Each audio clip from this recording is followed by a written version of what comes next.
Comme en 1923, il y aura 4 pilotes sartois cette année au départ des 24 heures du Mans. Les 2 frères Robin, Maxime et Arnold, ainsi que Julien Canal. Et l'inamovible Sébastien Bourdet, qui pilote cette année une Cadillac. Sébastien qui est avec nous pour nous parler justement de ce projet. Bonjour Bruno. Alors Sébastien, quelles sont les chances justement de cette Cadillac dans la 91e édition des 24 heures? Je crois que si on regarde les résultats de la journée test, ça a l'air très serré. Donc, je crois qu'on a eu 12 voitures en 1 seconde sur les temps théoriques. Donc ouais, je crois que ça va être une grosse bagarre. Je dirais que la voiture paraissait vraiment sympa à conduire, l'équilibre était plutôt satisfaisant. Donc quelque part, j'étais un tout petit peu étonné qu'on ne soit pas plus vite que ça au niveau chrono, mais bon, il y a encore à peaufiner, il y a encore peut-être quelques petits trucs à trouver, un petit peu de vitesse de pointe et autres. Donc on va continuer de travailler, essayer de voir si on peut gagner un petit peu des dixièmes par-ci par-là. Sachant que comme la plupart, elles découvrent la piste du Mans, quels sont ses atouts par rapport au Porsche, par rapport au Ferrari notamment, puisqu'on parle de beaucoup des Ferrari pour la pole position? C'est difficile de dire, j'ai pas roulé dans les autres autos, mais je pense qu'on a un programme et une voiture qui est bien née. Donc depuis le début de l'année, on est relativement compétitif. Je dirais que le seul petit bémol, c'est peut-être un petit manque de vitesse de pointe.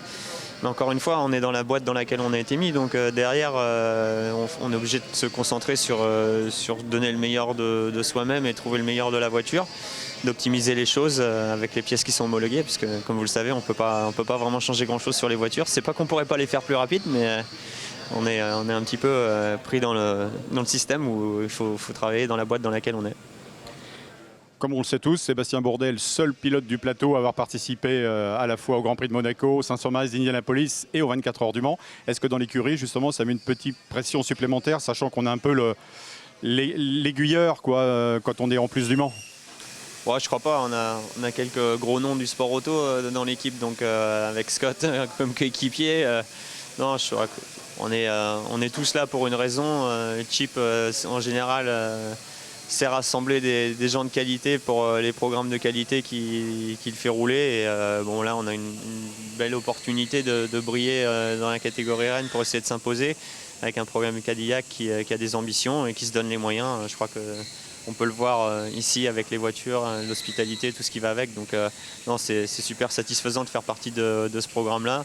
C'est un bel honneur et il n'y a pas vraiment d'individualité ou de pression personnelle, quoi. Justement, la force de l'équipe, bon, c'est bien évidemment la voiture, mais aussi l'équipage. Tu viens d'en parler avec Roger van der Zand et Scott Dixon, multiple champion IndyCar, avec lequel tu as déjà roulé. Ouais, on a une belle paire de pilotes. On a tous des qualités complémentaires et je crois qu'on forme un bel équipage. Après, c'est vrai que la concurrence est élevée en face et il faudra au moins tous nos atouts mis bout à bout pour pouvoir rivaliser avec les autres voitures qui veulent aussi gagner comme nous. Contrairement à beaucoup de pilotes américains qui ont leur motorhome dans le paddock, j'imagine quand on est manceau, on rentre chez soi le soir. Comment ça va s'organiser après le mercredi soir, la soirée, jeudi soir? Tu rentres chez toi, tu fais la navette? Ouais, je dirais que ils nous ont construit un bel hôtel dans le paddock, donc je crois qu'il y a peut-être, selon le niveau de fatigue après les essais, l'heure à laquelle ça terminera mercredi soir et les obligations du jeudi matin, peut-être qu'il y aura une nuit au circuit. On peut parler d'une semaine fatigante parce que c'est vrai qu'il y a la course, il y a les essais à préparer, mais aussi toutes les sollicitations. Il y a les séances d'autographes avec les fans. C'est quelque chose de particulier, ça, en plus, aux 24 heures du Mans. Ouais, c'est une belle communion, mais c'est vrai que c'est aussi fatigant, drainant un petit peu, parce que depuis le week-end dernier, il y a eu pas mal de fonctions qui ont été mises en place.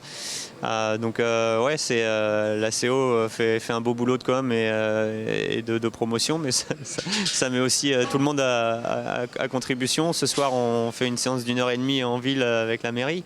La parade commence plus tôt, mais en fait ça va pas se finir plus tôt puisqu'il y a les festivités après du centenaire qui commencent et qui finissent à 7h30 du soir. Donc ouais, il y a quand même beaucoup de choses au planning et pas mal de sollicitations de la presse, pas mal de séances d'autographes. Forcément, le but c'est quand même à la base de faire rouler des voitures et de les faire rouler le plus vite possible. Donc il faut trouver du temps pour tout et c'est pas forcément toujours évident. Super, merci Sébastien, bonne semaine. On retrouvera donc Sébastien Bourdet au volant de la voiture numéro 3 du Chip Ganassi Racing à l'occasion des essais dès mercredi soir.